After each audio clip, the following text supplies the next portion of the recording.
ठाकरेंच्या खासदारांना 10 वाजता संसदेमध्ये उपस्थित राहण्याच्या सूचना देण्यात आल्या आहेत। संसदेतील पक्षाच्या कार्यालयात उपस्थित राहण्याच्या सूचना देण्यात पक्षाचे गटनेते खासदार अरविंद सावंत यांनी या सूचना दिल्यात। संजय राऊत यांच्या नेतृत्वाखाली पक्षाचे खासदार एकत्र मतदान करणार आहेत। पुन्हा एकदा जाऊया, आपले प्रतिनिधी शिवाजी काळे आपल्या सोबत आहेत। शिवाजी, खरं तर आपण याविषयी सुद्धा बोललो, दावे सुद्धा केले जात आहेत ठाकरेंचे खासदार शिंदेंच्या संपर्कात असल्याचा आधीपासूनच चर्चा सुरू आहे। या पार्श्वभूमीवर हे एकत्र मतदान करणं हे शक्ती प्रदर्शनाचं चिन्ह आहे असं आपण म्हणूया।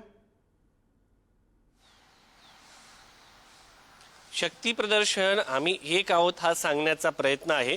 सर्वांना उद्धव ठाकरे यांच्या सूचनेनुसार अरविंद सावंत यांनी एक पत्र काढलेलं आहे आणि या पत्राने सगळ्यांना सांगितलेलं आहे की आपल्याला एकत्र यायचं, म्हणजे त्यांना अधिकृतपणे पत्र काढून सांगण्यात आलं। तसं जर पाहिलं गेलं तर यामध्ये पक्षाचा कुठलाही व्हीप चालत नाही, म्हणून फक्त सांगितलंय की उद्धव ठाकरे यांच्या मार्गदर्शनाखाली आपल्याला त्यांनी सांगितलेलं आहे की सर्वांनी संसदीय पक्षाच्या कार्यालयात एकत्र यायचंय आणि एकत्र येऊन मतदानाला सोबत जायचं। कुठलीही मीटिंग नाहीये, सगळ्यात महत्त्वाचं म्हणजे सगळ्यांनी एकत्र यायचं। संजय राऊत हे नेते आहे शिवसेनेचे, सभागृहाचे, संसदेचे, त्यांच्या नेतृत्वामध्ये अरविंद सावंत हे लोकसभेचे फ्लोअर लीडर्स आहेत, त्यांच्या नेतृत्वामध्ये हे सगळे खासदार मतदानाला जाणार आहेत। मात्र हे खासदार कोणत्या पक्षाला मतदान करतात, इंडिया आघाडीला मतदान करतात की एनडीएला मतदान करतात हे निकालानंतर स्पष्ट होईल। तसं जर पाहिलं तर काल खासदार श्रीकांत शिंदे यांनी या संदर्भात सूचक वक्तव्य केलं आहे।